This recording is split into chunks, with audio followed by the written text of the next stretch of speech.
Very good evening, my dear friends. And in today's session, we are going to discuss about a very important subject matter in the examination point of view. Also, powers of the board of directors. In a corporate entity, it is the board which is very crucial and which has to take appropriate decisions. And the board has got a collective responsibility and liability, and then it has got collective decision making power. And individually, director signs, then he is the agent of the company. This is what we have learned so earlier. In that regard, what we have to see here is the board has got certain very vital powers which can be exercised independently even without the sanction of the general body of the company. For example, declaration of dividend is the prerogative of the board of directors, and even the entire body of shareholders cannot compel them. This is the most important provision of the Companies Act. Now, friends, there are certain powers of the board which are having restrictions, which are subject to approval by only the general body of the company.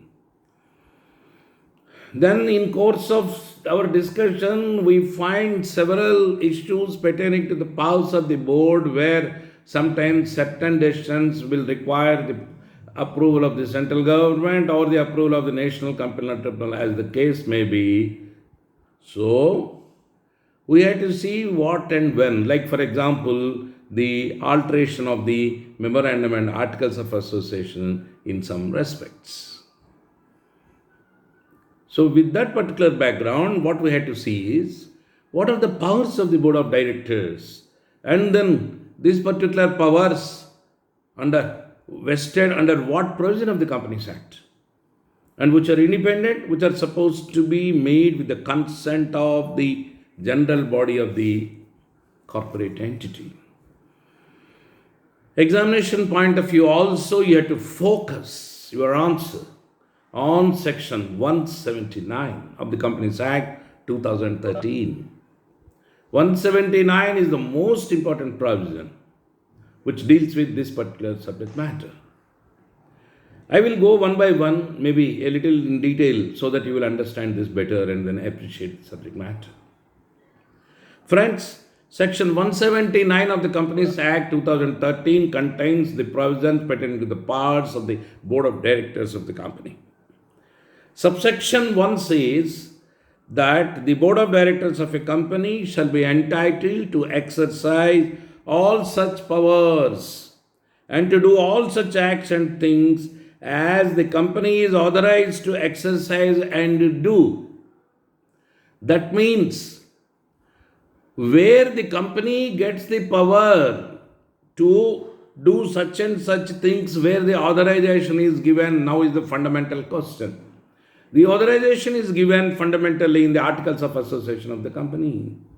Read with the objects clause of Memorandum of Association. Ultimately, the exercise of powers is to reach the objectives laid in the Memorandum of Association. So, within the structure, the framework, the limitations made under the Memorandum of Association, the Articles of Association stipulates the powers of board which could be taken as the do's and don'ts.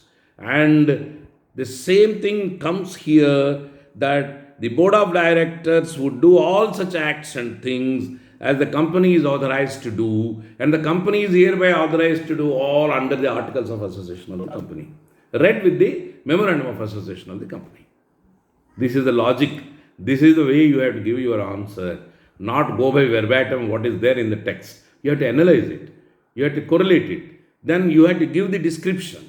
Then you have to give a very detailed answer explaining the provisions.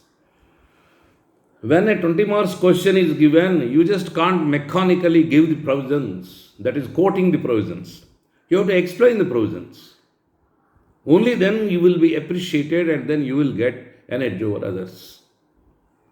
So, friends, Further, it is stated in this particular subsection 1, provided that in exercising such power or doing such act or thing, the board shall be subject to the provisions contained in that behalf in the act or in the memorandum or articles or in any regulations not inconsistent therewith and duly made thereunder, including regulations made by the company in general meeting. What does it mean? With regard to issue of shares to the public, the Companies Act, the SECRA, the SEBI, the Depositories Act, sometimes FEMA, all these legislations will come into picture for application.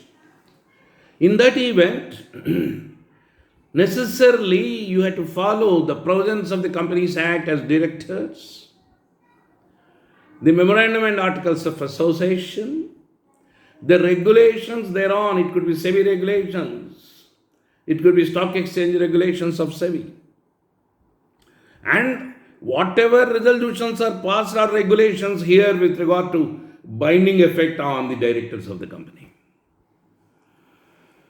All these things taken together, the powers could be exercised by the board of directors. That's what it says so.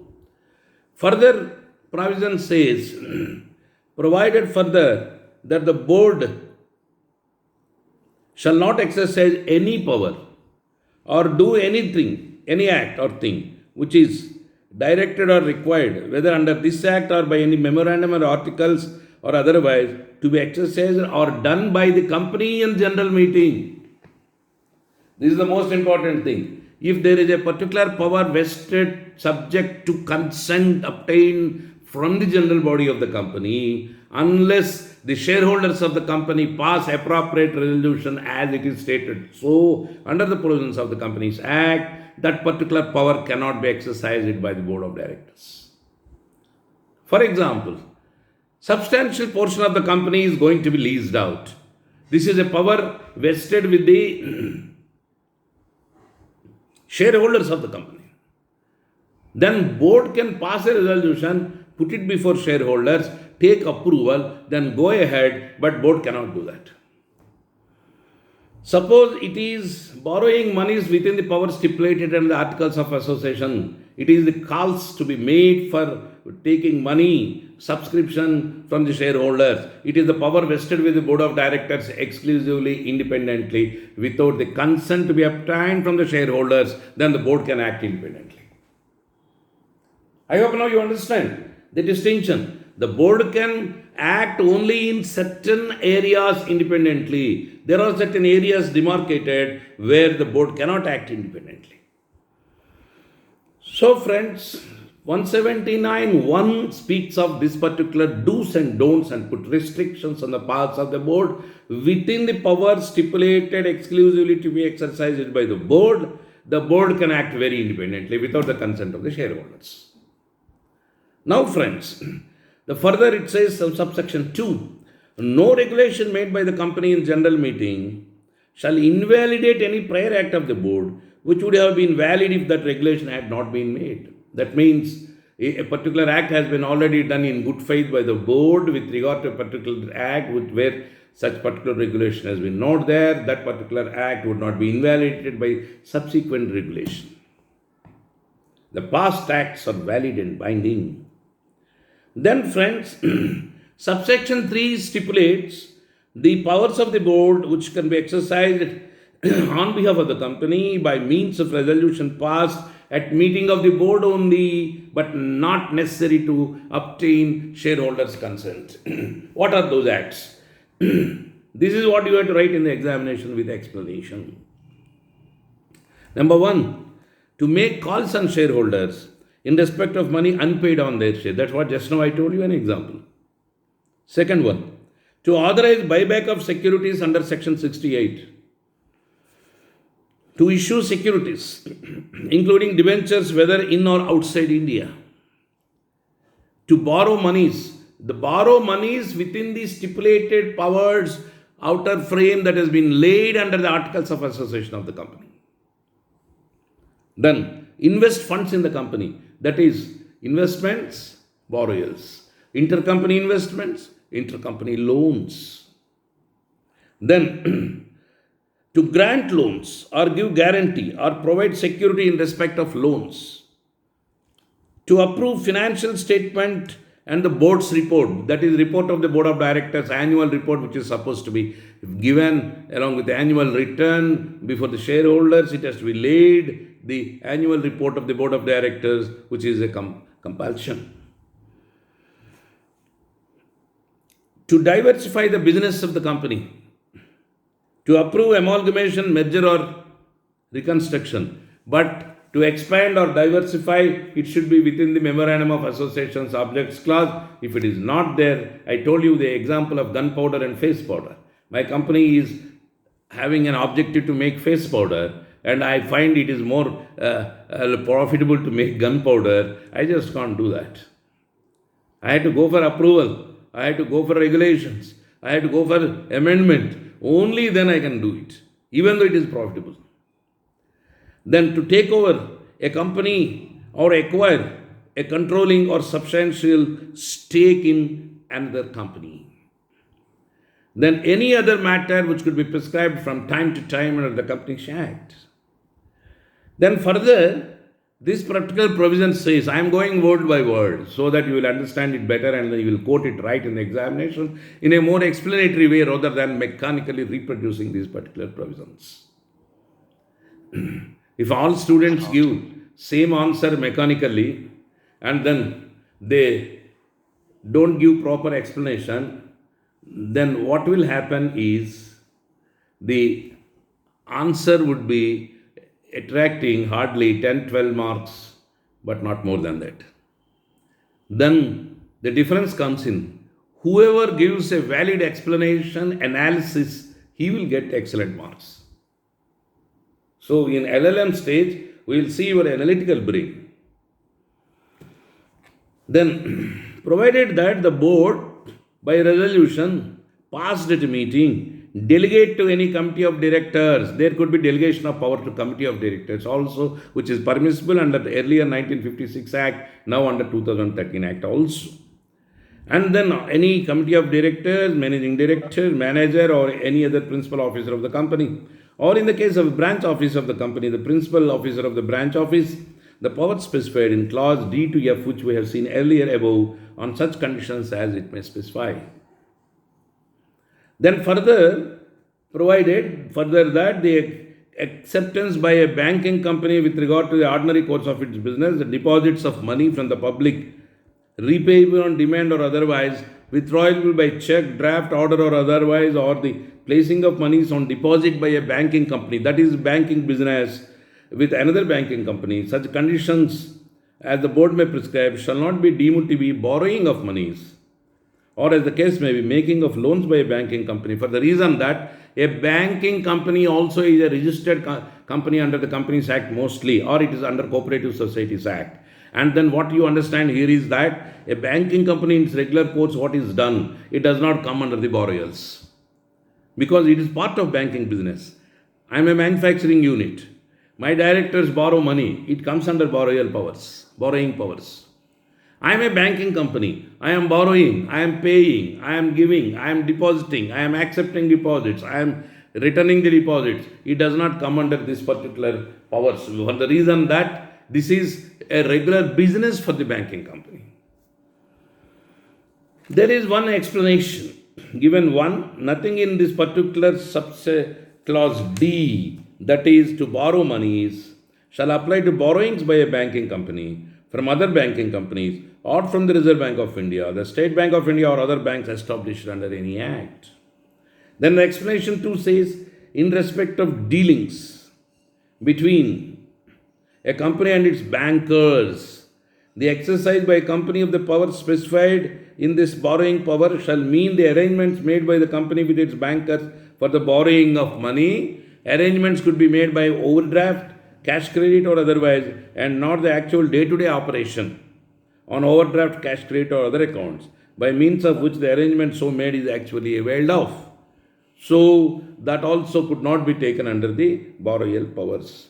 Then in this particular enactment, section 179, it shall be deemed to affect the right of company in general meeting to impose restrictions and conditions on the exercise by the board. That means, in spite of all this particular freedom given under section 179, the shareholders' body supreme, Foss versus Hot-Bottle, the decision I have already given you.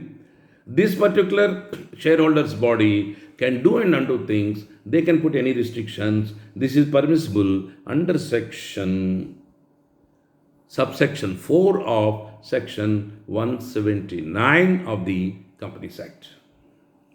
I hope, my dear friends, you will understand now the different subject issues pertaining to this particular, in fact, powers of the board of directors. Then, what are the restrictions on this particular power? This is what, in fact, I have been telling you. That is certain, like you want to sell off the whole unit, you can't do that unless you take the permission from the general body of the company. This is under section 180. Section 180 says, what are the restrictions on powers of board? The board of directors of a company shall exercise several powers only with the consent of the company by a special resolution. That means 3/4 majority should accept. What it is? Number one, the directors cannot directly sell, lease, or otherwise dispose of the whole or substantially the whole of the undertaking of the company. Where the company owns more than one undertaking of the whole or substantially the whole of any of such undertakings, and unless the shareholders permit it by special resolution, they can't do that. Here, undertaking means what? Explanation is given under section 180, subsection 1, clause A, Roman small 1. Undertaking shall mean an undertaking in which the investment of the company exceeds 20% of its net worth as per the audited balance sheet of the preceding financial year, or an undertaking which generates 20% of the total income of the company during the previous financial year. This is the most important factor you have to understand. Then the substantially the whole of the undertaking means what? In any financial year means 20% of more or more of the value of the undertaking as per the audited balance sheet of the preceding financial year. Then friends, this is to sell or lease. Next one, to invest or otherwise in trust securities, the amount of the compensation received by it as a result of merger or amalgamation. For this also, sanction is required from the general body. Then to borrow money, where the money to be borrowed, together with the money already borrowed by the company, will exceed aggregate of its paid up share capital, free reserves, and securities premium, apart from temporary loans obtained from the company's bankers in the ordinary course of business. Now the provision says, provided that the acceptance by a banking company in the ordinary course of business, the deposit, etc., shall not come under this particular category. Then there is an explanation. Temporary loans given here means repayable on demand or within 6 months from the date of the loan, such as short-term cash credit arrangement, the discounting of bills, and the issue of other short-term loans of seasonal character, but does not include loans raised for the purpose of financial expenditure of a capital nature. It's all revenue expenditure only. Then, third one, to remit or give time for the repayment of any debt due from a director. For all these things, the board cannot act independently. The board, what is this? To sell or lease, I told you, invest in otherwise in trust securities, to borrow money together with the money already borrowed with aggregate of paid up by the company, which will exceed aggregate of the paid up share capital, I told you, or to remit or give time for repayment of any debt due from a director. Then friends, every special resolution passed in general meeting in relation to this particular provision, in fact, especially the total amount up to monies may be borrowed by the board of directors. It has been stated that every special resolution passed by the company in general meeting in relation to exercise of powers referred in this particular clauses must specify the total amount up to which monies may be borrowed. So they have to be very clear over the subject matter. Then this will not affect the title of buyer or other persons who buys or takes on lease any property investment as is referred in the clause in good faith. That means suppose it is not been done, opposite side has done it in good faith, his right will not be affected. Then friends, any special resolution passed by the company consenting to these particular transactions may stipulate the conditions also, and no debt incurred by the company in excess of limit imposed by the clause shall be valid or effectual unless the lender proves that he advanced the loan in good faith, and then if there is any violation, he must prove his bona fides. So what this particular provision, section 180 says, the party should act in bona fide. If the company's directors act with malefied, then the opposite side must prove the bona fide and say they have acted in good faith, their innocence should be proved, then the doctrine of indoor management comes into picture, only then these particular outsiders will be protected. This is the most important provision under the Companies Act. So the powers of Board of Directors are concerned. You have to read section 179 in general powers, 180 restrictions on board, that powers can be exercised with the consent of the Board of Directors. Apart from that, there are umpteen number of examples I have already given you with regard to alteration of memorandum articles, where sometimes the NCLT power, in fact, permission is required sometimes. Now NCLT power has been shifted to, in most of the cases, to central government. And without central government permission, this cannot be exercised. Then a company to contribute to bona fide and charitable funds, etc., the directors may contribute only for bona fide charitable and other funds, and they cannot otherwise do as they please. And further, the restriction is that permission of the company in general meeting shall be required in the event the aggregate of that particular contribution exceeds 5% of average net profits of the company. This is another important thing. Within 5% they can do independently, above 5% general body power. In the same way, section 181 this is. Then 182 says prohibition and restrictions regarding political contributions, where it has been stated that a company other than a government company and a company which has been in existence for less than 3 financial years, and then basically notwithstanding anything contained in any other provision of this act, a company other than a government company and a company which has been in existence for less than 3 financial years, that means it should be in existence for more than 3 financial years, may contribute any amount directly or indirectly to any political party. Earlier this has been removed, this has been again reinserted, now it has been removed, again reinserted. And it says that such a contribution cannot be made unless a resolution, is passed at a meeting of Board of Directors, and that shall be subject to other provisions of the sections, be deemed to be justification in law for making such contributions. They just can't give 10 crores rupees to Congress, a particular political party. And then the generality of the provisions have to be taken under subsection 2 as it is laid thereon, which you may please go through with regard to 182 subsection 2, that how it would be a deemed provision and how this particular contribution can be made. These aspects can be studied further in depth under subsection 2 of section 182 of the Act. Then friends, the board can contribute under 183, section 183, to National Defence Fund, where the directors or any person or authority authorized here and then exercising such power, in fact, or the company's general meeting may notwithstanding anything contained here, 180, 181, 182 can contribute any amount to the National Defence Fund. And every company shall disclose in its profit and loss account the total amount or amounts contributed in that year.